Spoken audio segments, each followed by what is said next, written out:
Bonjour à toutes et à tous et bienvenue pour cette nouvelle vidéo. Vous remarquerez qu'il fait meilleur qu'hier. Il y a du soleil, du ciel bleu. Il fait un petit peu frisqué, mais au soleil ça va. Juste petit retour sur une réflexion par rapport à la vidéo précédente concernant l'affaire Rassemblement National Marine Le Pen, les 50 d'inéligibilité, le procès en lui-même, les propos de ce procureur. Dans la précédente vidéo, je vous avais dit que c'était un peu ridicule ce qu'ils étaient en train de faire, parce que ça veut dire qu'ils se condamneraient, ils se tiraient une balle dans le pied de mettre Marine Le Pen au second tour et réussir à nous faire le tour de passe-passe, comme on dit souvent, jamais 203. Sauf que je me suis dit, et en fait, si en fait certaines études internes, c'est-à-dire des sortes de sondages, analyses qui restent dans les petits papiers des partis politiques, qui ne sont pas publics, si certaines études, en conséquence des deux dernières élections, l'élection européenne et l'élection législative, est-ce que quelque part, il n'aurait pas des indices que finalement, s'ils essayent de nous rejouer le scénario une troisième fois, que cette fois-ci, ça casse. Quand je dis ça casse, c'est-à-dire que finalement, Marine Le Pen serait élue. Oh. Donc là, il faudrait évidemment changer son fusil d'épaule et faire en sorte de l'écarter de l'élection présidentielle. Alors le problème, contrairement à ce que j'avais pu dire, si elle fait appel, le problème c'est que la procédure d'appel fera que la condamnation d'inéligibilité ne pourra pas être suspendue. Puisque apparemment, si vous êtes condamné, que vous avez un mandat, il n'y a pas d'obligation à ce que vous soyez démissionnaire de son mandat. Vous pouvez finir le mandat. Et à partir du moment où vous finissez votre mandat, là, vous ne pouvez pas, si vous êtes toujours sous la condamnation, vous présenter à une élection quelconque. En revanche, si vous avez une condamnation d'inéligibilité, mais que vous faites appel, la procédure d'appel ne suspend pas la condamnation. Donc ça veut dire que si à l'issue de ce procès, le tribunal accorde la condamnation d'inéligibilité, c'est-à-dire que même si Marine Le Pen fait appel, elle ne pourra pas être présente à l'élection de 2027. Alors, évidemment, quelle est la gravité des faits ? Est-ce que la gravité des faits justifie d'utiliser ces faits dans un procès pour finalement en faire un procès politique ? Pour finalement faire en sorte d'écarter le Rassemblement National de toute compétition, de toute élection pendant 5 ans. Et d'ailleurs, même Jordan Bardella semble dire « je soutiens Marine Le Pen, mais il est hors de question que je la remplace ». Et en revanche, par contre, le Rassemblement National risque d'être mis en difficulté. Donc, c'est pour ça que tout d'un coup, je me dis, et si finalement, comme je vous le dis, des études, des analyses, des sondages qui ont été faits en interne, qui ne sont pas publiables, qui ne seront pas publiés, révèlent que si demain, on fait une élection présidentielle, imaginons l'année prochaine, Macron démissionne, donc ça veut dire qu'il y aura une élection présidentielle en 2025, Marine Le Pen passerait haut la main.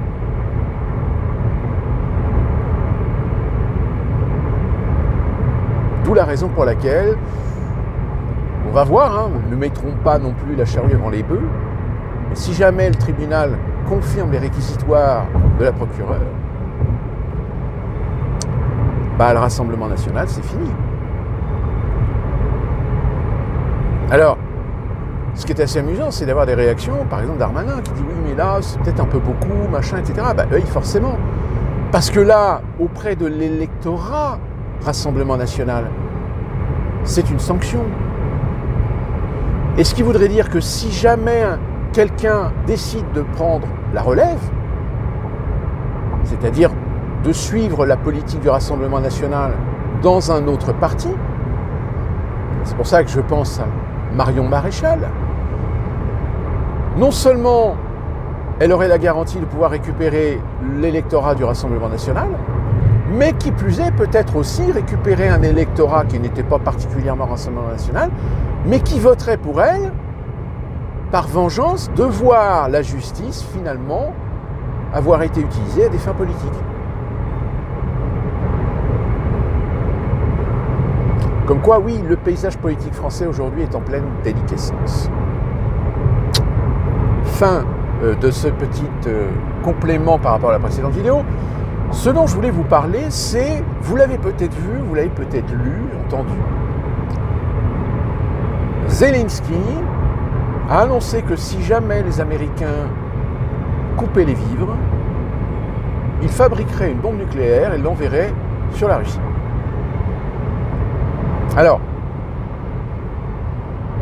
plus précisément et de façon un petit peu plus réelle,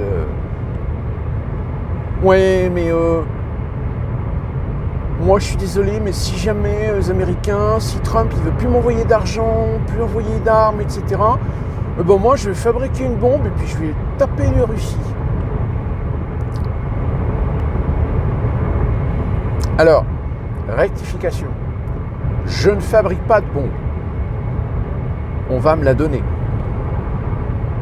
Et qui, aujourd'hui, est en position pour éventuellement faire en sorte que l'Ukraine soit nucléarisée? Si ce n'est, jusqu'au 20 janvier, l'administration Biden. Bah écoutez, ils l'ont fait avec l'Arabie Saoudite. L'Arabie Saoudite n'a pas fabriqué sa bombe nucléaire. L'Arabie Saoudite a reçu des bombes nucléaires de la part des Américains. Ah oui, vous n'êtes pas au courant.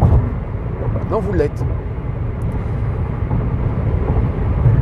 Parce que c'était dans l'idée d'une pacification de la région du Moyen-Orient, de créer un équilibre entre Israël et l'Arabie Saoudite, sachant qu'Israël est nucléarisé et que Israël sait que l'Arabie Saoudite est également nucléarisée, bon voilà, ça met un petit peu un poids dans la balance.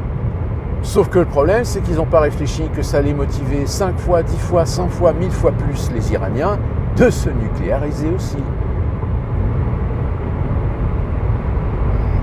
Quand je vous dis que l'administration américaine est complètement à côté de la plaque, et que c'est une fuite en avant de l'hégémonie américaine par rapport au dollar. C'est-à-dire qu'aujourd'hui, oui, ils ont peur que le dollar soit attaqué. Je veux dire, à la dernière réunion des BRICS, le fait d'annoncer de vouloir mettre en place une monnaie unique, une monnaie collective, c'est pas pour rien. Regrouper l'ensemble de la puissance économique des BRICS, mettez en place une monnaie commune. Alors attention, ce ne serait pas forcément une monnaie utilisée comme l'euro en Europe, mais une monnaie qui permettrait les échanges internationaux, c'est-à-dire les échanges commerciaux, comme on avait créé, je ne sais pas pour ceux qui se souviennent, à un moment en Europe, on avait créé l'écu européen qui devait servir à pouvoir payer nos échanges internationaux au nom des pays de l'Union, de la communauté économique européenne. Ce n'était pas encore l'Union européenne à l'époque. Bon, sauf que ça n'a pas marché puisque certains pays ont continué à payer en dollars. Donc ça n'a pas du tout marché. Donc oui, aujourd'hui, il est clair qu'un Donald Trump à la Maison-Blanche, c'est quelqu'un qui va bousculer les principes, les valeurs, les institutions pour préserver le dollar, pour protéger les Américains de l'inflation, d'une seconde inflation qui pourrait naître éventuellement d'une attaque sur le dollar. Et donc, quand vous avez un Zelensky qui commence à vous balancer ça, et puis bon, évidemment relayé par une presse médiatique mainstream, la même presse qui avait titré lors de l'attaque sur le territoire près de Koursk, « L'Ukraine envahit la Russie ». Oui, bien sûr, l'Ukraine envahit la Russie. C'est comme si vous disiez une puce attaque un ours. C'est-à-dire que même l'ours, si la puce attaque l'ours, l'ours ne sent rien.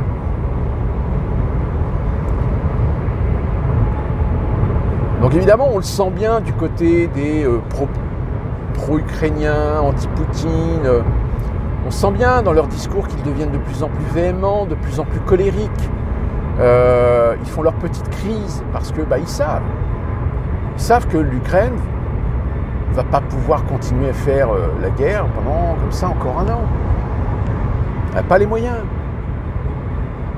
Alors, vous entendez, oui, les Russes ont essayé une contre-offensive du côté de Koursk, ils ont tous été massacrés, c'est la preuve que Poutine est affaibli, etc.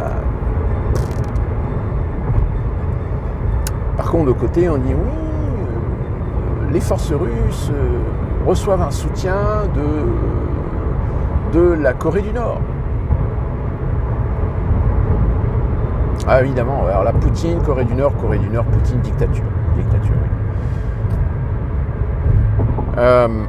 Je rappelle que pendant quelques années, voire plusieurs années, dans le cadre de la France-Afrique, la France a soutenu, protégé même des dictateurs, a protégé des régimes dictatoriaux, a protégé des régimes totalitaires.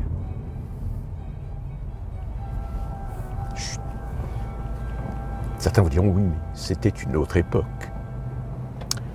Oui, c'était certes une autre époque, un autre contexte. Il n'empêche que accuser un pays de faire ce que nous avons fait par le passé, ou que nous pouvons continuer même encore à faire aujourd'hui,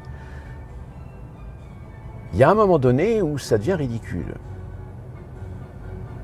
Alors que, je rappelle, Donald Trump a ferme intention d'obliger l'OTAN à régler le problème ukrainien rapidement, mais que même si ça avait été Kamala Harris qui avait été élu président des États-Unis, le projet n'aurait pas changé.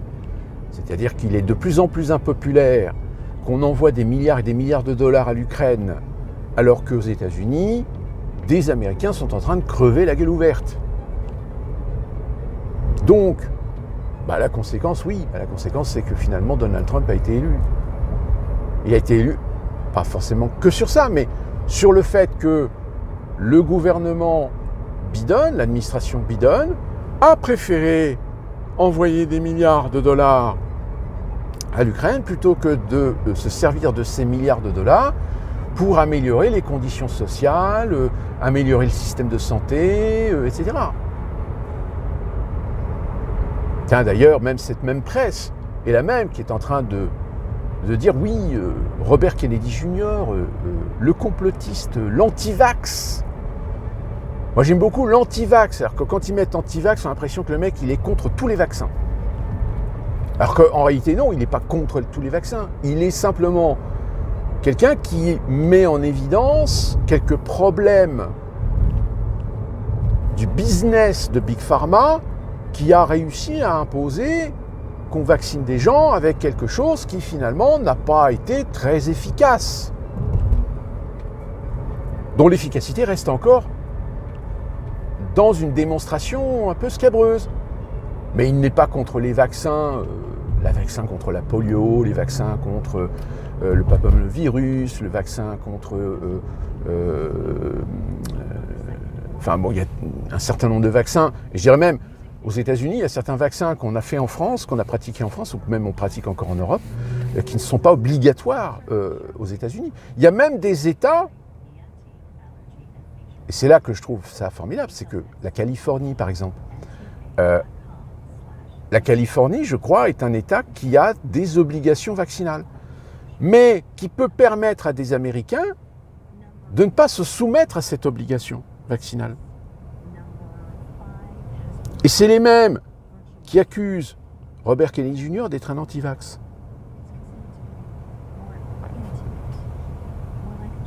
C'est comme ceux qui, par exemple, militent pour la paix. Donc, ceux qui militent pour la paix Donc ça veut dire quoi? Ça veut dire que c'est des pro-Poutine? Bah oui, si tu milites pour la paix, ça veut dire que dans l'immédiat, faut trouver un traité avec la Russie pour cesser la guerre en Ukraine. Oh, trouver un traité avec Poutine? Ah, non, c'est pas possible. C'est impossible, on ne peut pas. On ne peut pas traiter avec un dictateur. Alors, on s'entend bien que, encore une fois, ça rejoint ce que je disais sur cette problématique de la simplification des problèmes, la simplification des phénomènes, à tel point qu'il n'y a plus de demi-mesure, il n'y a plus de juste milieu.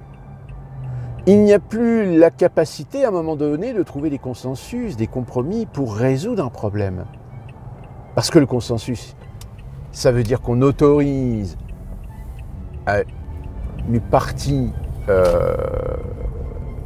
toutes les parties de trouver un intérêt ou un bénéfice.